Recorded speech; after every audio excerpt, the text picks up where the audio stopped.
शालेय विद्यार्थ्यांची ने-आण करणाऱ्या वाहनांमध्ये सीसीटीव्ही कार्यान्वित करा, पोलीस अधीक्षक सोमनाथ घारगे. अहिल्यानगर. शालेय विद्यार्थ्यांची ने-आण करणारी बस व वाहने सुरक्षित असावी यासाठी प्रत्येक वाहनांमध्ये सीसीटीव्ही कार्यान्वित करण्याच्या सूचना जिल्हा पोलीस अधीक्षक सोमनाथ घारगे यांनी दिल्या. पोलीस अधीक्षक कार्यालयात नुकतीच जिल्हा शालेय बस सुरक्षितता समितीची बैठक पार पडली. यावेळी पोलीस अधीक्षक श्री सोमनाथ घारगे बोलत होते. बैठकीस महानगरपालिकेचे उपायुक्त विजय मुंडे, प्रादेशिक परिवहन अधिकारी विनोद सगरे, उपप्रादेशिक परिवहन अधिकारी अनंता जोशी, पोलीस निरीक्षक बाबासाहेब बोरसे, चंद्रकांत खेमनार आदी उपस्थित होते.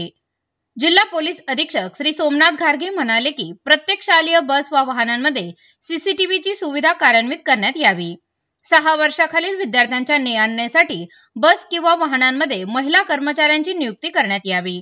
शालेय बस व वाहनांवर अत्यावश्यक दूरध्वनी क्रमांक स्पष्टपणे लिहावा. तसेच पोलीस अधीक्षक सोमनाथ घारगे यांनी पुढे सांगितले की अवैध वाहतुकीविरोधात संबंधित विभागाने संयुक्तपणे मोहीम राबवून दोषी वाहनांवर तातडीने कारवाई करावी. विद्यार्थ्यांची चढ उतर फक्त शाळेच्या पार्किंगमध्येच सुरक्षितपणे होईल यासाठी सर्व बसेस तेथेच उभ्या कराव्यात. रस्त्यावर धोकादायक पद्धतीने चढ उतर करू नये. प्रत्येक शाळेच्या व्यवस्थापनाने जबाबदार व्यक्तीची नियुक्ती करावी.